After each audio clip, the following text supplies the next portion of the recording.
Well folks, that was fast.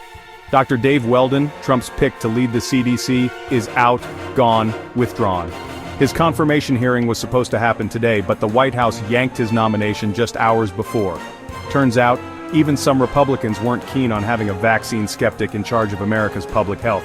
More on that later. This whole thing has been a wild ride, so buckle up as we break down what happened, why it matters, and what's next for the CDC. So, who is this Dr. Dave Weldon anyway? He's a doctor, specializing in internal medicine.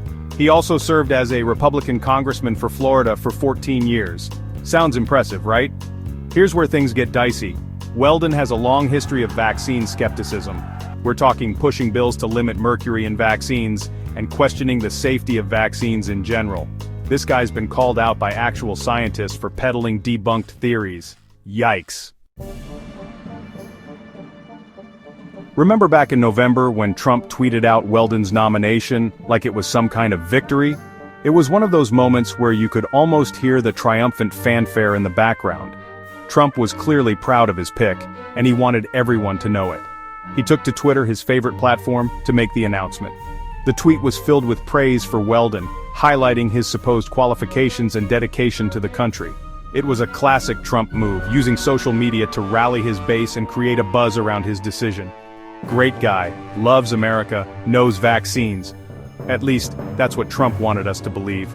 Dr. Dave Weldon, a former congressman and physician, was painted as the perfect candidate for the job. His background in medicine and his patriotic image were supposed to make him an ideal fit, but there was more to the story than met the eye. Okay, maybe I made that last part up. But seriously, the nomination was met with mixed reactions. While some of Trump's supporters were thrilled, others were more cautious. They knew that Weldon's views on vaccines were controversial, to say the least. And in a time when public health was a major concern, this was not something to be taken lightly. Well, it turns out the Senate didn't share Trump's enthusiasm. The nomination quickly became a hot topic on Capitol Hill. Senators from both parties began to scrutinize Weldon's record and his stance on vaccines. It wasn't long before doubts started to surface. The Senate, known for its rigorous vetting process, wasn't about to let this slide without a thorough examination. Democrats were immediately skeptical, with Senator Patty Murray, a ranking member of the Senate Health Committee, calling Weldon's views dangerous and out of touch with reality. Ouch. Murray didn't mince words, and her concerns were echoed by many of her colleagues. They argued that Weldon's skepticism about vaccines could undermine public trust in the healthcare system, especially during a time when vaccine misinformation was rampant. What really sunk Weldon, though, was the lack of support from his own party. Even some Republicans were hesitant to back him. They knew that confirming a vaccine skeptic could have serious political repercussions. It wasn't just about party loyalty, it was about public perception and the potential fallout from such a controversial appointment. Word on the street is that even some Republicans were getting cold feet about confirming a vaccine skeptic in the middle of a measles outbreak. Talk about bad timing. The outbreak had already caused widespread concern, and the last thing anyone wanted was to add fuel to the fire. In the end, the combination of Democratic opposition and Republican hesitation proved to be too much for Weldon's nomination to overcome.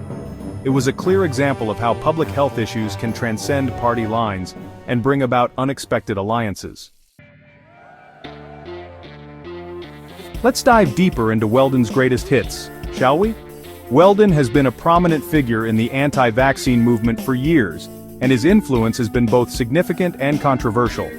His journey into vaccine skepticism began with a focus on thimerosal, a mercury-based preservative that was once commonly used in vaccines. Weldon was convinced that thimerosal was harmful and linked to autism, despite a lack of scientific evidence to support his claims. Back in the day, he was all fired up about thimerosal, a mercury-based preservative used in some vaccines. Weldon believed that this substance was a hidden danger, lurking in the vaccines that were supposed to protect us. He wasn't alone in his concerns. Many parents and activists rallied behind him, fearing for the safety of their children. He even introduced legislation to ban it, claiming it was linked to autism. This move garnered a lot of media attention and sparked heated debates in the halls of Congress. Weldon argued passionately, presenting what he believed to be compelling evidence. However, his claims were met with skepticism from the scientific community. Problem is, numerous studies have debunked that claim.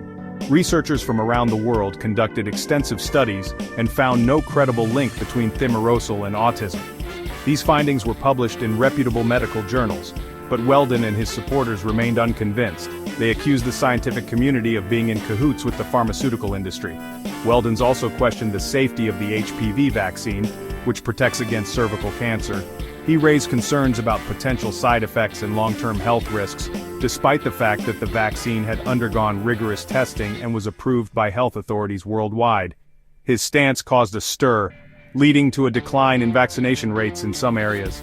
He's even suggested that parents should have the right to opt out of vaccinating their kids altogether.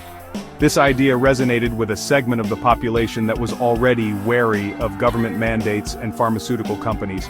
Vaccine hesitancy grew, fueled by misinformation and fear. Look, I'm no scientist, but when medical experts overwhelmingly agree that vaccines are safe and effective, I'm inclined to listen to them. Just saying. The consensus among health professionals is clear. Vaccines save lives. They have eradicated deadly diseases, reduced the spread of infections, and protected vulnerable populations. It's important to base our decisions on sound science and not be swayed by fear-mongering, so let's trust the experts and do our part to keep our communities healthy. Section 5. Senate says no way. Democrats and Republicans unite against Weldon. The writing was on the wall for Weldon's nomination. Democrats were united in their opposition, and even some Republicans started to distance themselves. It seems like even Trump's most loyal allies weren't willing to die on this hill. Senator Bill Cassidy, a Republican from Louisiana and a doctor himself, said he had serious concerns about Weldon's views on vaccines. He even went so far as to say that he wouldn't vote to confirm him. When you've lost Bill Cassidy, you know you're in trouble. Section 6. Social media explodes, relief, outrage, and vaccine debates rage online. The internet, as you might imagine, had a field day with Weldon's withdrawal. Social media platforms were buzzing with activity, as people from all walks of life chimed in with their thoughts and opinions. It was a digital cacophony of voices, each one adding to the growing narrative. #Weldon Eyes Out was trending on Twitter, or X, as we're apparently supposed to call it now, with people sharing their reactions, hot takes, and of course, memes. The hashtag quickly gained traction, becoming a focal point for discussions and debates. Some tweets were humorous, poking fun at the situation, while others were more serious, delving into the implications of Weldon's departure. Some folks were relieved, calling it a victory for science and public health. They saw Weldon's withdrawal as a step forward, a sign that reason and evidence-based decision-making were prevailing. Celebrations erupted in some circles, with people expressing their joy and relief through heartfelt messages and supportive posts. Others were outraged, accusing the deep state or big pharma of silencing Weldon. They believed that there were hidden agendas at play, and that Weldon was a victim of a larger conspiracy. These individuals took to social media to voice their discontent, sharing articles, videos, and personal anecdotes that supported their views. And then there were the inevitable vaccine debates, with people arguing about herd immunity, personal choice, and the existence of Bigfoot. The discussions were heated, with strong opinions on both sides. Some argued that vaccines were essential for public health, while others claimed that they infringed on personal freedoms. The debate extended beyond vaccines, touching on broader issues of trust in science and government. The online discourse was a microcosm of the larger societal divide, reflecting the complexities and tensions of our times. It was a reminder of how interconnected we all are, and how the digital age has amplified our voices, for better or worse. As the debates raged on, one thing was clear: the conversation was far from over. Section 7. CDC in crisis, measles, flu, and a leadership vacuum. Weldon's failed nomination couldn't have come at a worse time for the CDC. The agency is facing a bunch of challenges, including a measles outbreak in the Southwest, a nasty flu season, and the ongoing threat of bird flu. They desperately need a strong leader who can restore public trust and guide them through these crises. Unfortunately, they're stuck with a bunch of acting directors and political appointees. Not exactly reassuring. Section 8. What's next? The search for a new CDC director begins. So, what happens now? Well, the White House has to find a new nominee, obviously. But who will they pick? The smart money's on someone with a strong public health background and a deep understanding of science. Oh, and they probably won't have a history of spreading vaccine misinformation. Just a thought. Section 9, the takeaway: science versus politics and the future of public health. The Weldon debacle is a stark reminder that science is under attack in America. When politicians prioritize ideology over evidence, it puts people's lives at risk. We need to demand better from our leaders. We need to elect people who believe in science, who trust experts, and who are committed to protecting public health. The future of the CDC and the health of our nation depends on it.